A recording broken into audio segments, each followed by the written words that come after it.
Greetings and well met. Welcome to Stories by the Fireside. I am your host and narrator, Hailstorm, and today I have for you Pickman's Model by H.P. Lovecraft. I want to preface this story by saying that I will do a minimal amount of editing for this one. I have found that simply sitting and reading aloud without thinking too much about my pauses or my editing is better than spending too much time editing, as it is, quite frankly, a pain.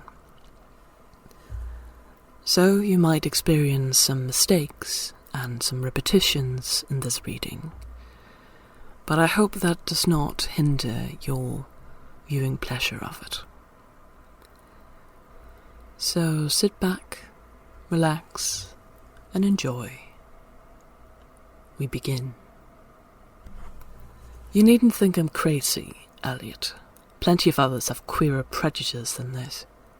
Why don't you laugh at Oliver's grandfather who won't ride in a motor? If I don't like that damned subway, it's my own business. And we got here more quickly anyhow in the taxi. We'd have had to walk up the hill from Park Street if we'd taken the car.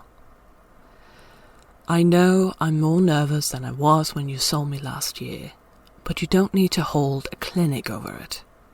There's plenty of reason, God knows, and I fancy I'm lucky to be sane at all.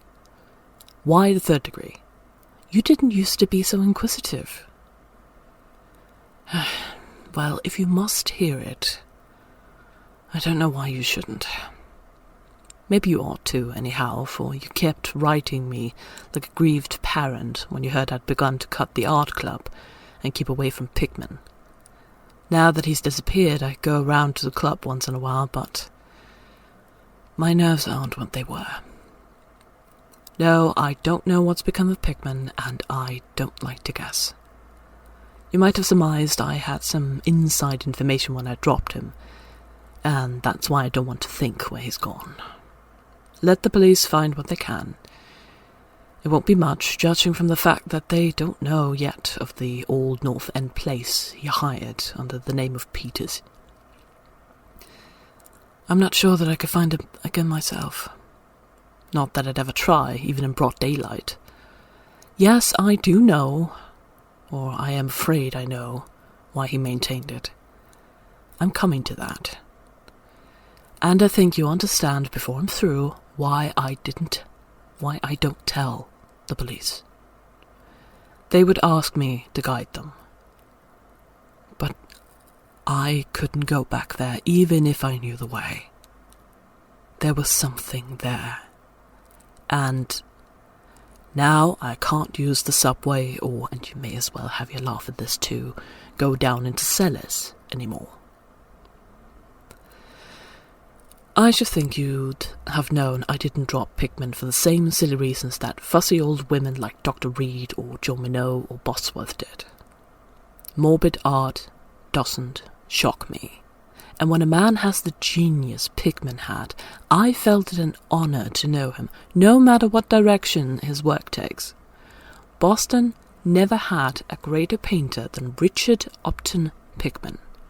I said it at first, and I say it still, and I never swerved an inch either when he showed that ghoul feeding. That, you remember, was when Minot got him. You know, it takes profound art and profound insight into nature to turn out stuff like Pickman's. Any magazine cover hack can splash paint around wildly and call it a nightmare or a witch's sabbath or a portrait of the devil. But only a great painter can make such a thing really scare or ring true.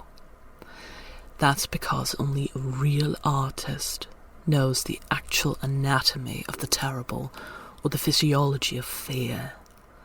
The exact sort of lines and proportions that connect up with latent instincts or hereditary memories of fright, and the proper color contrast and lighting effects to stir the dormant sense of strangeness.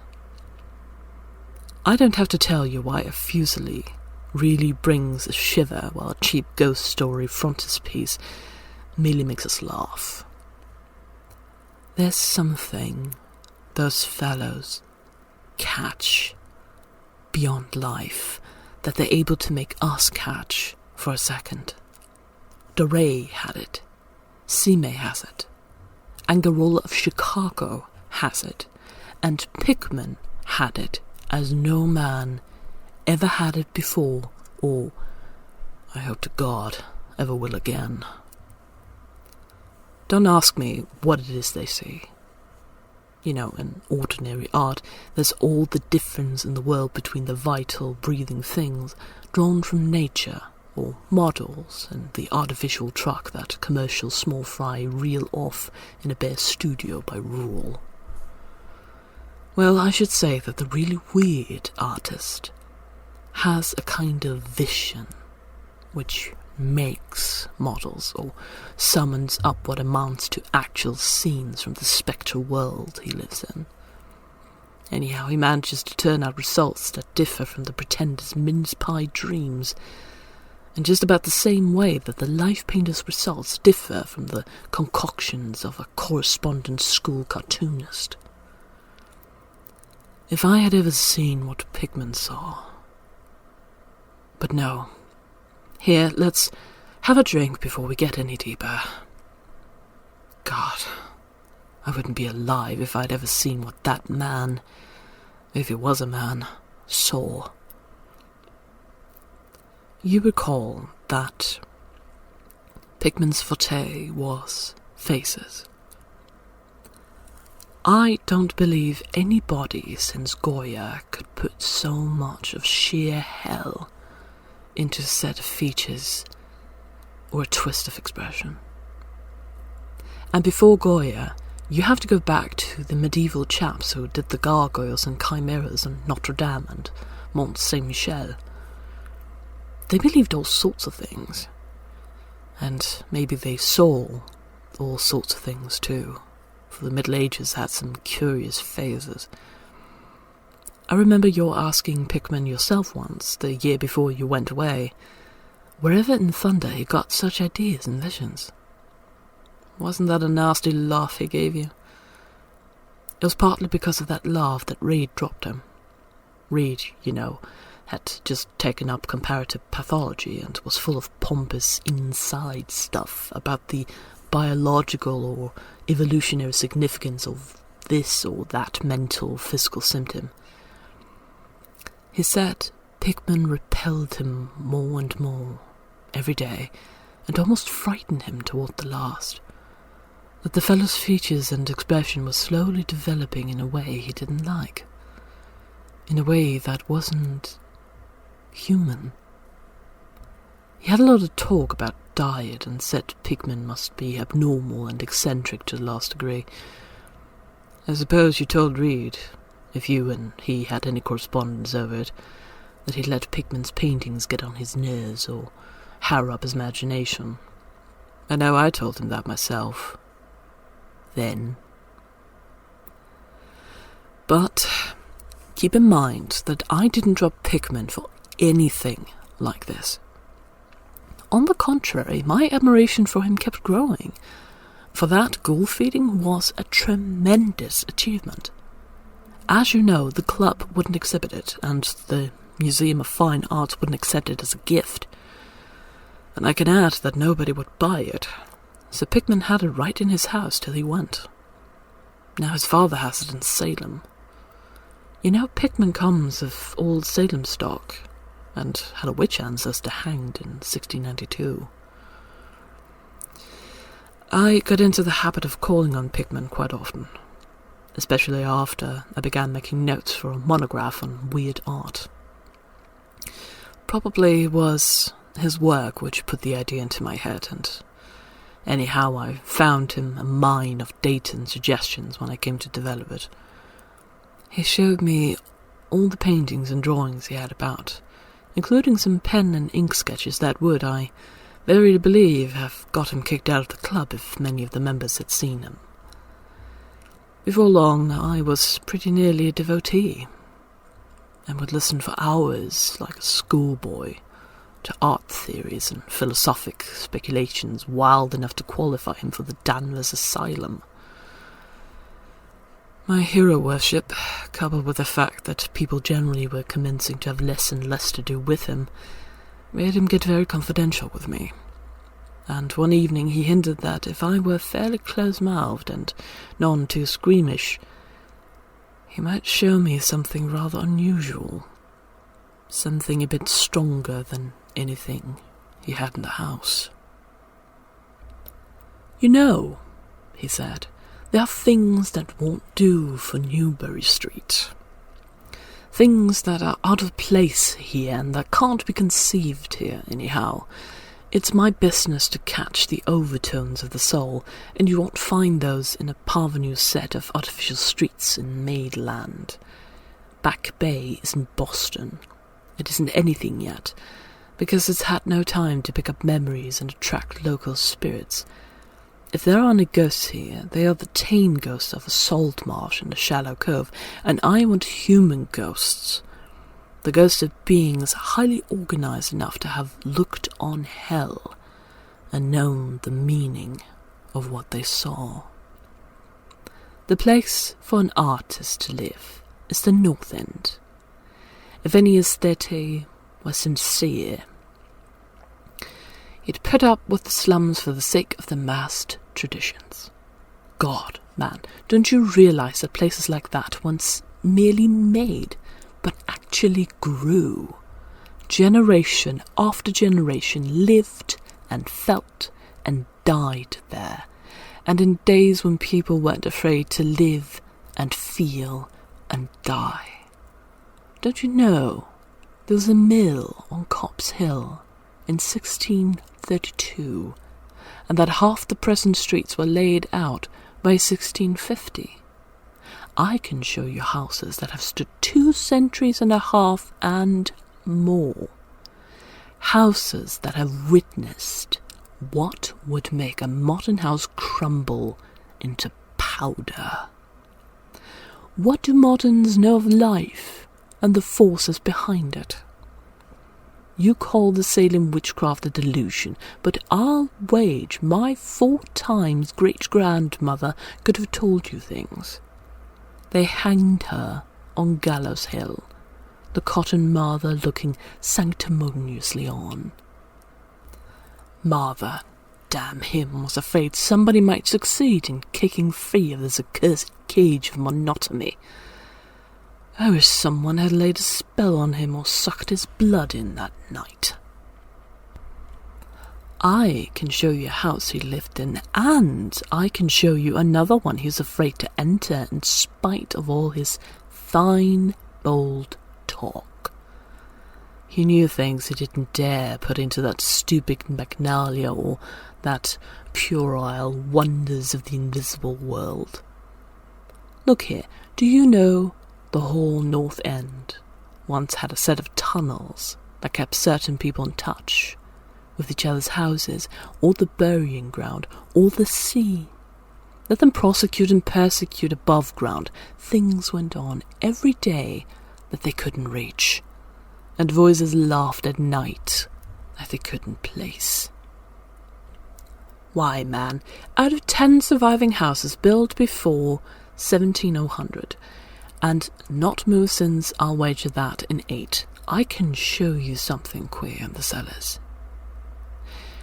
There's hardly a month that you don't read of workmen finding bricked-up arches and wells leading nowhere in this or that old place as it comes down. You could see one near Henchman Street from the elevated last year. There were witches, and what their spells summoned, pirates, and what they brought in from the sea, smugglers, privateers, and I tell you, people knew how to live, and how to enlarge the bounds of life in the old times. This wasn't the only world a bold and wise man could know. And to think of today, in contrast, with such pale pink brains that even a club of supposed artists get shudders and convulsions if a picture goes beyond the feelings of a Beacon Street tea table. The only saving grace of the present is that it's too damned stupid to question the past very closely. What do maps and records and guidebooks really tell you of the North End? Bah! At a guess, I'll guarantee to lead you to 30 or 40 alleys and networks of alleys north of Prince Street that aren't suspected by 10 living beings outside of the foreigners that swarm them. And what do those Dagos know of their meaning? Know, sir, that these ancient places are dreaming gorgeously and overflowing with wonder and terror and escapes from the commonplace. And yet there's not a living soul to understand or profit by them. Or rather, there's one living soul. For I haven't been digging around in the past for nothing. See here, you're interested in that sort of thing. If I told you that I've got another studio up there where I can catch the night spirit of antique horror and paint things that I couldn't even think of in Newbury Street. Naturally, I don't tell those cursed old maids at the club, with Reed, damn him, whispering even as it is that I'm a sort of monster bound down the toboggan of reverse evolution. Yes, Thurber, I decided long ago that one must paint terror as well as beauty from life. So I did some exploring in places where I had reason to know terror lives. I've got a place that I don't believe 3 living Nordic men besides myself have ever seen. It isn't so very far from the elevated as distance goes, but it's centuries away as the soul goes. I took it because of the queer old brick well in the cellar. One of the sort I told you about. The shack's almost tumbling down so that nobody else would live there, and I'd hate to tell you how little I pay for it. The windows are boarded up, but I like that all the better, since I don't want daylight for what I do. I paint in the cellar, where the inspiration is thickest. But I've other rooms furnished on the ground floor. A Sicilian owns it, and I've hired it under the name of Peters. Now, if you're game, I'll take you there tonight. I think you'd enjoy the pictures, for as I said, I've let myself go a bit there. It's no vast tour. I sometimes do it on foot, for I don't want to attract attention with a taxi in such a place. We can take the shuttle at the South Station for Battery Street, and after that, the walk isn't much. Well, Elliot, there wasn't much for me to do after that harangue, but to keep myself from running instead of walking for the first vacant cab we could sight. We changed to the elevated at the South Station, and at about 12 o'clock I climbed down the steps of Battery Street and struck along the old waterfront past Constitution Wharf. I didn't keep track of the cross streets, and can't tell you yet which it was we turned up, but I know it wasn't Greenough Lane.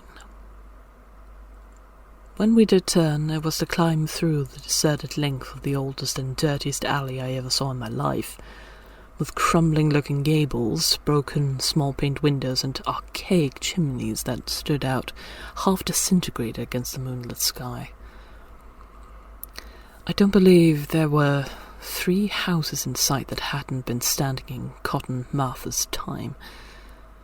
Certainly I glimpsed at least 2 with an overhang, and once I thought I saw a peaked roofline of the almost forgotten Precambrial style, though antiquarians tells there are none left in Boston.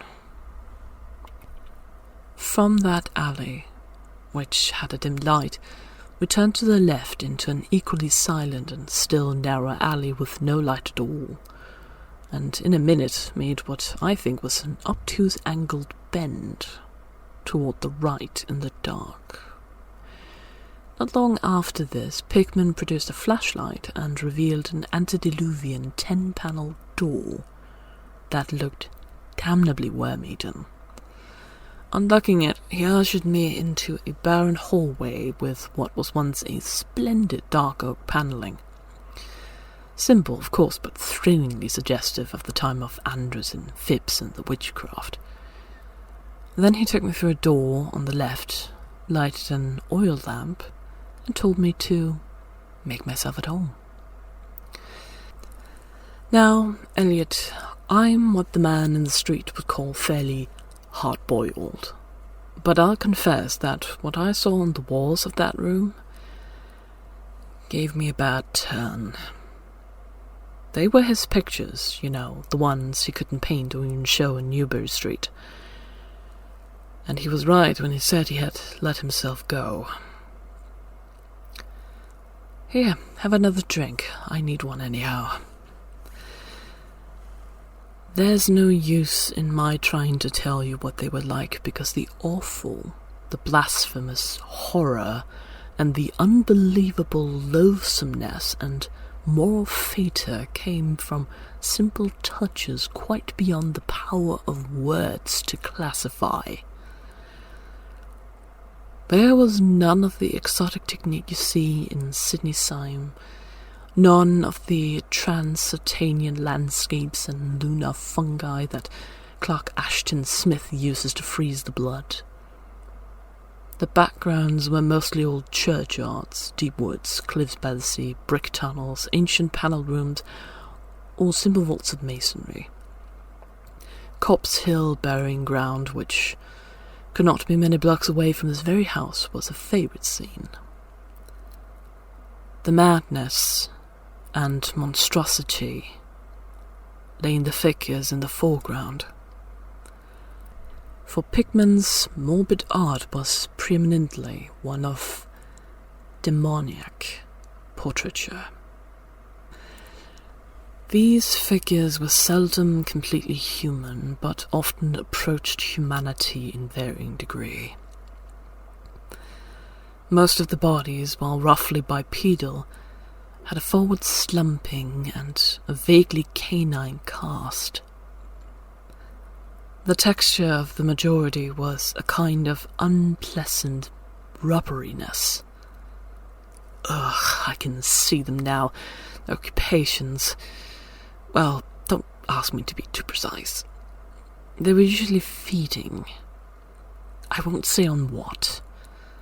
They were sometimes shown in groups in cemeteries or underground passages, and often appeared to be in battle over their prey, or rather their treasure trove. And what damnably expressiveness Pickman sometimes gave the sightless faces of this charnel booty. Occasionally the things were shown leaping through open windows at night, or squatting on the chests of sleepers, worrying at their throats. One canvas showed a ring of them baying about a hanged witch on Gallows Hill, whose dead face held a close kinship to theirs. But don't get the idea that it was all this hideous business of theme and setting which struck me faint. I'm not a 3-year-old kid, and I'd seen much like this before. It was the faces, Elliot.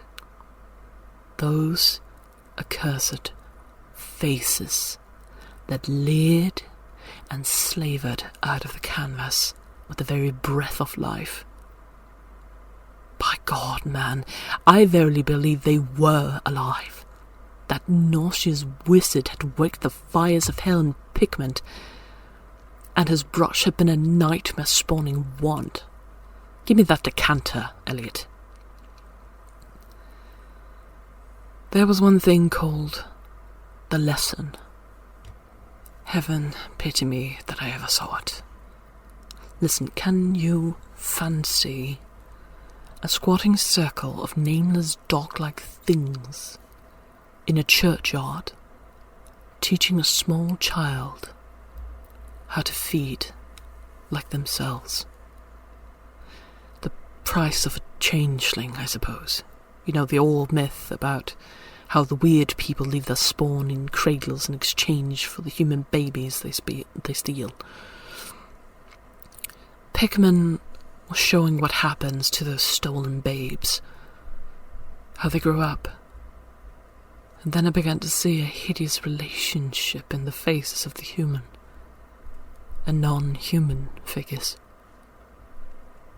He was, in all his gradations of morbidity between the frankly non-human and the degradedly human, establishing a sardonic linkage and evolution.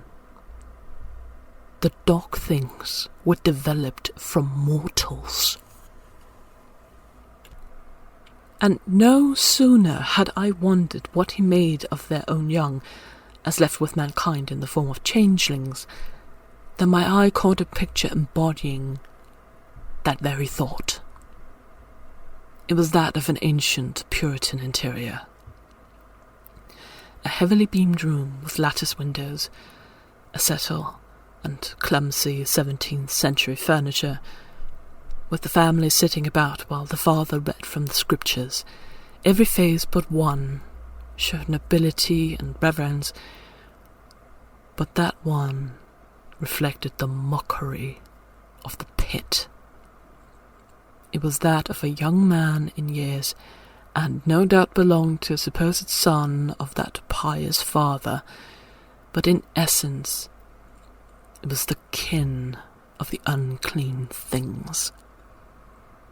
It was that changeling, and in a spirit of supreme irony, Pickman had given the features of a very perceptible resemblance to his own.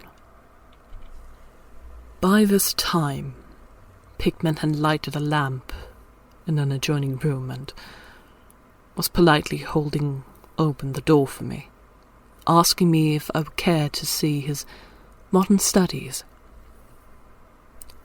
I hadn't been able to give him much of my opinions. I was too speechless with fright and loathing. But I think he fully understood and felt highly complimented. And now I want to assure you again, Iliad, that I'm no mollycoddle to scream at anything which shows a bit of departure from the usual. I'm middle-aged and decently sophisticated, and I guess you saw enough of me in France to know I'm not easily knocked out. Remember, too, that I'd just about recovered my wind and gotten used to those frightful pictures which turned colonial New England into a kind of annex of hell. Well, in spite of all this, that next room forced a real scream out of me, and I had to clutch at the doorway to keep from keeling over. The other chamber had shown a pack of ghouls and witches overrunning the world of our forefathers. But this one brought the horror right into our daily life. God, how that man could paint. There was a study called Subway Accident, in which a flock of the vile things were clambering up some unknown catacomb through a crack in the floor of the Boylston Street subway and attacking a crowd of people on the platform. Another showed a dance on Copp's Hill among the tombs with the background of today. Then there were any number of cellar views, with monsters creeping in through holes and rifts in the masonry and grinning as they squatted behind barrels of furnaces and waited for the first victim to descend the stairs. One disgusting canvas seemed to depict a vast cross-section of Beacon Hill, with ant-like armies of the mythic monsters squeezing themselves through burrows that honeycombed the ground. Dances in the modern cemeteries were freely pictured, and another conception somehow shocked me more than all the rest. A scene in an unknown vault where scores of the beasts crowded about one who held a well-known Boston guidebook and was evidently reading aloud. All were pointing to a certain passage, and every face seemed so distorted with epileptic and irreverent laughter that I almost thought I heard the fiendish echoes. The title of the picture was Holmes, Lowell, and Longfellow Lie Buried in Mount Auburn. As I gradually steadied myself and got readjusted to the second room of deviltry and morbidity, I began to analyze some of the points in my sickening loathing. In the first place, I said to myself, these things repelled because of the utter inhumanity and callous cruelty they showed in Pickman. The fellow must be a relentless enemy of all mankind to take such glee in the torture of brain and flesh and the degradation of the mortal tenement. In the second place, they terrified because of their very greatness. Their art was the art that convinced. When we saw the pictures, we saw the demons themselves and were afraid of them. And the queer part was that Pickman got none of his powers from the use of selectiveness or bizarrerie. Nothing was blurred, distorted, or conventionalized. Outlines were sharp and lifelike, and details were almost painfully defined. And the faces! It was not any mere artist's interpretation that we saw. It was pandemonium itself, crystal clear and stark objectivity. That was it, by heaven. The man was not a fantasist or romanticist at all. He did not even try to give us the churning, prismatic ephemera of dreams, but coldly and sardonically reflected some stable, mechanistic and well-established horror world which he saw fully, brilliantly, squarely, and unfalteringly. God knows what that world can have been, or where he ever glimpsed the blasphemous shapes that loped and trotted and crawled through it. But whatever the baffling source of his images, one thing was plain. Pickman was, in every sense, in conception and in execution, a thorough, painstaking, and almost scientific realist. My host was now leading the way down cellar to his actual studio, and I braced myself for some hellish effects among the unfinished canvases. As we reached the bottom of the damp stairs, he turned his flashlight to a corner of the large open space at hand, revealing the circular brick curb of what was evidently a great well in the earthen floor. We walked nearer, and I saw that it must be 5 feet across, with walls a good foot thick and some 6 inches above the ground level. Solid work of the 17th century, or I was much mistaken. That, Pickman said, was the kind of thing he had been talking about, an aperture of the network of tunnels that used to undermine the hill. I noticed idly that it did not seem to be bricked up, and that a heavy disc of wood formed the apparent cover. Thinking of the things this well must have been connected with if Pickman's wild hints had not been mere rhetoric, I shivered slightly, then turned to follow him up a step and through a narrow door into a room of fair size, provided with a wooden floor and furnished as a studio. An acetylene gas outfit gave the light necessary for work. The unfinished pictures on easels or propped against the walls were as ghastly as the finished ones upstairs, and showed the painstaking methods of the artist. Scenes were blocked out with extreme care, and penciled guidelines told of the minute exactitude which Pickman used in getting the right perspective and proportions. The man was great. I say it even now, knowing as much as I do. A large camera on a table excited my notice, and Pickman told me that he used it in taking scenes for backgrounds, so that he might paint them from photographs in the studio instead of carting his outfit around the town for this or that view. He thought a photograph quite as good as an actual scene or model for sustained work, and declared he employed them regularly. There was something very disturbing about the nauseous sketches and half-finished monstrosities that leered around from every side of the room. And when Pickman suddenly unveiled a huge canvas on the side away from the light, I could not for my life keep back a loud scream. The second I had emitted that night, it echoed and echoed through the dim vaultings of that ancient and nitrous cellar, and I had to choke back a flood of reaction that threatened to burst out as hysterical laughter. Merciful Creator. Elliot, but I don't know how much was real and how much was feverish fancy. It doesn't seem to me that Earth can hold a dream like that. It was a colossal and nameless blasphemy with glaring red eyes, and it held in bony claws a thing that had been a man, gnawing at the head as a child nibbles at a stick of candy. Its position was a kind of crouch, and as one looked on, felt that at any moment it might drop its present prey and seek a juicier morsel.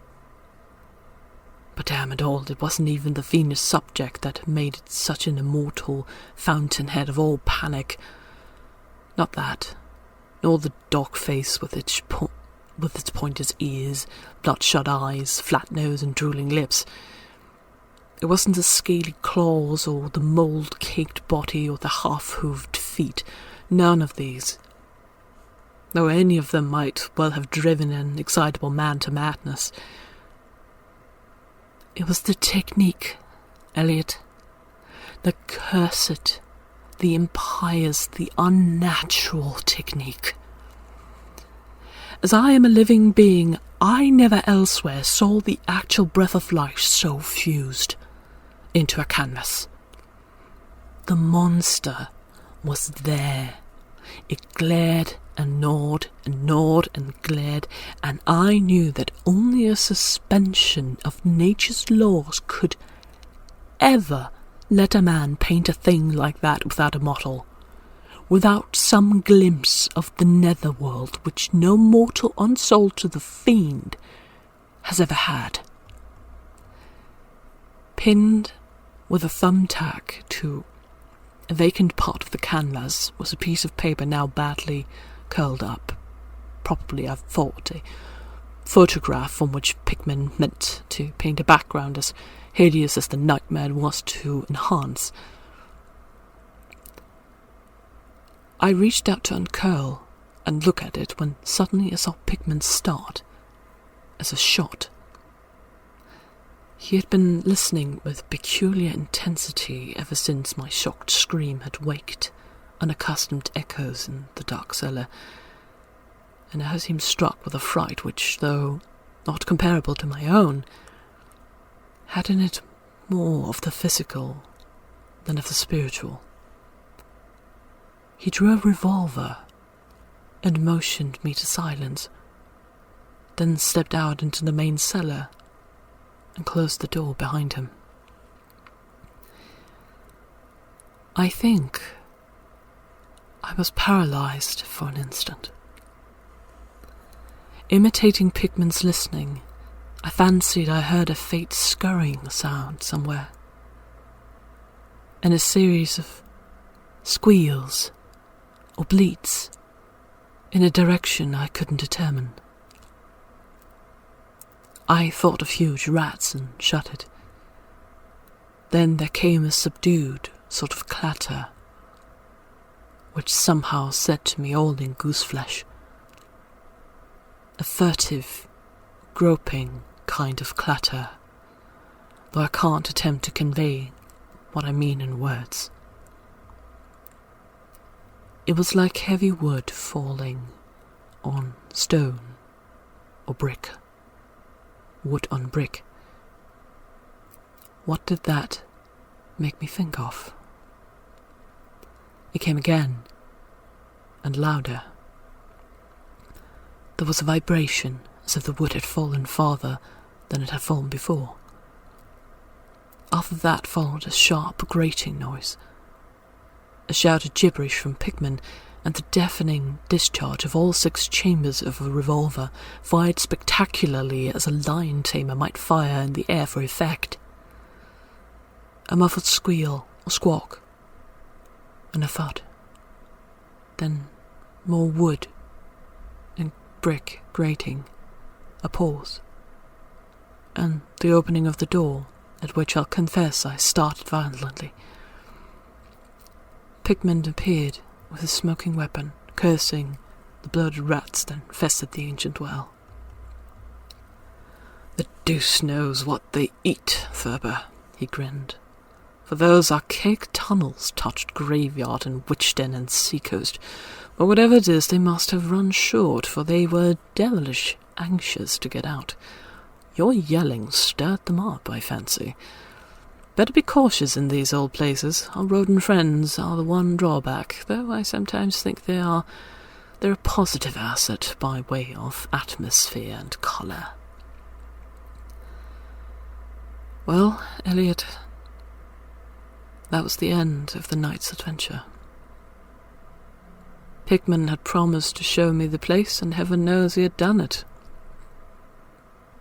He let me out of that tangle of alleys in another direction, it seems, for when we sighted a lamppost, we were in a half-familiar street with monotonous rows of mingled tenement blocks and old houses. Charter Street, it turned out to be, but I was too flustered to notice just where we hit it. We were too late for the elevator, and walked back downtown through Hanover Street. I remember that walk. We switched from Tremont up Beacon, and Pickman left me at the corner of Joy, where I turned off. I never spoke to him again. Why did I drop him? Don't be impatient. Wait till I ring for coffee.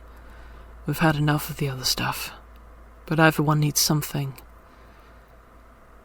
No, it wasn't the paintings I saw in that place, though I'll swear they were enough to get him ostracized in 9/10 of the homes and clubs of Boston. And I guess you won't wonder now why I have to steer clear of subways and cellars. It was something I found in my coat the next morning. You know, the curled-up paper tacked to that frightful canvas in the cellar. The thing I thought was a photograph of some scene he meant to use as a background for that monster. That last scare had come when I was reaching to uncurl it, and it seems I had vacantly crumbled it in my pocket. But here's the coffee. Take it black, Elliot, if you're wise. Yes, that paper was the reason I dropped Pickman. Richard Upton Pickman, the greatest artist I have ever known, and the foulest being that ever leaped the bounds of life into the pits of myths and madness. Elliot, old Reed was right. He wasn't strictly human. Either he was born in strange shadow, or he'd found a way to unlock the forbidden gate. It's all the same now, for he's gone back into the fabulous darkness he loved to haunt. Here, let's have the chandelier going. Don't ask me to explain, or even conjecture about what I burned. Don't ask me either what lay behind that mole-like scrambling Pickman was so keen to pass off as rats. They are secrets, you know, which might have come down from old Salem times, and Cotton Mather tells even stranger things. You know how damned lifelike Pickman's paintings were, how we all wondered where he got those faces. Well, that paper wasn't a photograph of any background after all. What it showed was simply the monstrous being he was painting on that awful canvas. It was the model he was using, and his background was merely the wall of the cellar studio in minute detail. But by God, Elliot, it was a photograph from life.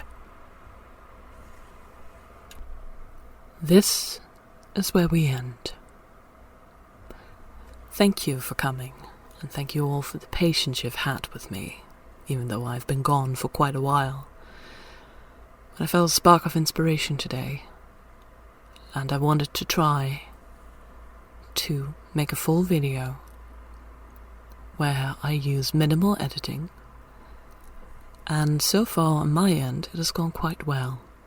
I hope to you that it sounds just as well as I think it does. And I want to thank you for coming, and may you all have a pleasant day or night.